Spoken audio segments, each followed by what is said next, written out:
Viewers আসসালামু আলাইকুম। এই যে নতুন একটা ড্রোন বর্তমানে আমরা সেল করতেছি, ব্যাগ এরকম থাকবে। এই যে দেখেন, এই যে সেই কাঙ্ক্ষিত ড্রোনটি, কত চমৎকার একটি ড্রোন, খুব সুন্দর দেখেন, একদম ডিজে এর মতন।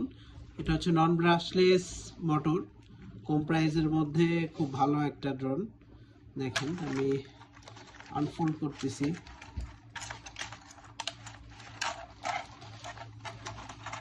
দেখেন, এই যে দেখেন কত চমৎকার একটি ড্রোন। এই যে একদম ডিজিআর যে ড্রোনটা হয় সেম ওই রকম, কালারটাও সেম। উপরে অনেক সুন্দরভাবে লেখা আছে ফ্লাইএক্স। হ্যাঁ, এই ড্রোনটি নিতে পারেন, খুবই সুন্দর এবং চমৎকার। এই ড্রোনটি পাবেন এভাবে, এখানে অ্যাক্সেসরিজ থাকবে এবং গার্ড থাকবে, যেটা দিয়ে আপনি কোথাও বাড়ি লাগবে না। হ্যাঁ, নিতে পারেন।